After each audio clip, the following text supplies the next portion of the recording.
qu'il connaissait ce qu'il vivait en secret. Ne vous fiez pas aux acclamations des hommes.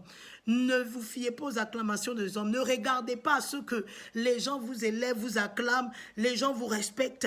Si et si seulement en secret, vous savez les liens par lesquels vous passez. Vous savez les combats que vous menez. Levez-vous et priez. Levez-vous et invoquez votre Dieu. Levez-vous et parlez à votre Dieu. Et je crois au nom de Jésus qu'il fera quelque chose pour vous. Je crois au nom de Jésus qu'il changera votre situation.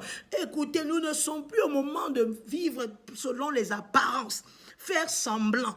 Faire comme si on était arrivé alors que nous ne sommes nulle part. Il est important de ne pas être amnésique de ta propre situation. Si tu es amnésique de ta propre situation, alors je t'assure que tu vas te retrouver sur le chemin de si je savais. Il faut que Dieu t'accorde dans cette saison la lucidité nécessaire afin que tu te lèves pour prier. La lucidité nécessaire afin que tu te lèves pour élever ta voix auprès de Dieu. Jabez avait compris que peu importe la considération qu'on pouvait me donner, peu importe les honneurs qu'on pouvait me donner, je connais les liens par lesquels je passe, je connais ce que je vis et j'élève ma voix vers celui qui a la solution à mon problème. J'élève ma voix vers celui qui peut dire quelque chose et ma vie change. Je vais t'encourager, écoute-moi bien, personne ne le fera pour toi, personne ne se lèvera pour toi.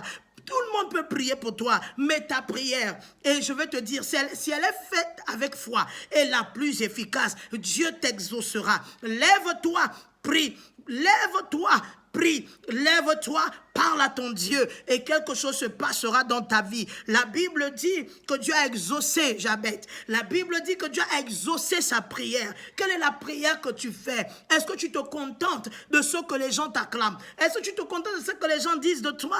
Est-ce que tu te contentes de ce que tu vois autour de toi? De la considération qui peut venir des hommes, des membres de ta famille? Non, chacun connaît les liens par lesquels il passe. Et je vais t'annoncer une bonne nouvelle. Jésus-Christ est venu pour briser ces liens. Au nom de Jésus-Christ, Jésus est venu pour te libérer de ces forteresses qui te maintenaient au même niveau, qui te maintenaient dans les apparences, qui te maintenaient dans des choses néfastes. Au nom de Jésus, je prie pour toi, éternel Dieu de gloire, Dieu céleste, le véritable et l'unique Dieu. Souviens-toi de quelqu'un, Seigneur, qui me regarde en ce moment et délie cette personne de ses liens. Libère cette personne de ses liens. Je ne sais pas dans quel lien cette personne se trouve actuellement, mais ma prière au Père, c'est que cette personne reçoive la libération dans le nom puissant de ton Fils Jésus-Christ. Que cette personne reçoive la délivrance dans le nom puissant de ton Fils Jésus-Christ. Père, ne les laisse pas ainsi. Ne les laisse pas ainsi. Souviens-toi d'eux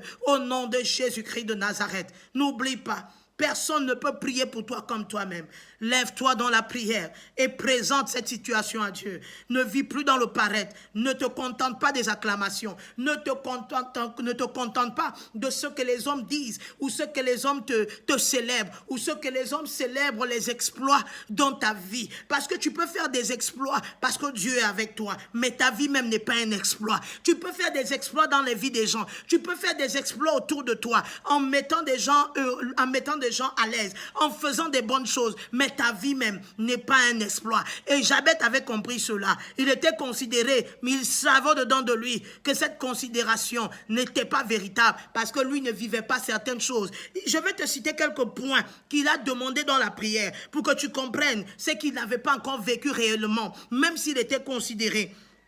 La Bible dit au verset 10, il dit premièrement, si tu me bénis, il savait qu'il n'avait pas de bénédiction dans sa vie. Il savait qu'il n'était pas béni. Il savait qu'il n'était pas béni.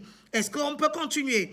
Il dit, si tu me bénis, et que tu étendes mes limites. Il savait que ses limites n'étaient pas étendues. Il savait qu'il n'était nulle part. Même si les hommes l'acclamaient, même si les hommes disaient n'importe quoi autour de lui, donnaient la considération. Parmi ses frères, il savait que ses limites n'étaient pas étendues. Il savait que ses limites n'étaient pas étendues.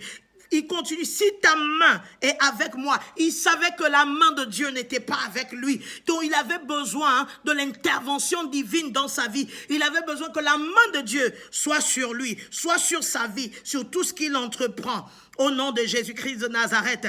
Il continue, si tu me préserves du malheur, en sorte que je ne sois pas dans la souffrance. Il savait qu'il lui manquait de protection et il a demandé la protection au Seigneur. Il a demandé la protection au Seigneur. Ne vous fiez pas aux hommes, ne vous fiez pas aux acclamations, ne vous fiez pas à ce qu'on peut dire et faire autour de vous. Ne vous fiez pas au rang, ne vous fiez pas au statut, à tout ce que les gens sont en train de dire de vous. Vous savez, parfois il peut arriver que les hommes voient certaines choses dans vos vies, mais que vous-même vous savez que vous n'avez pas encore vu.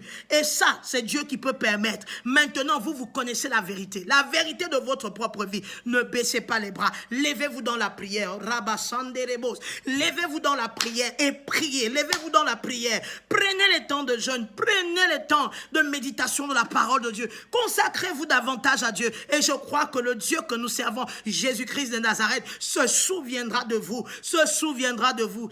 Et surtout, il va exaucer vos prières. Au nom de Jésus. Que Dieu vous bénisse. Je suis la prophétesse Faveur Magnas, toujours là pour te donner un message qui va t'amener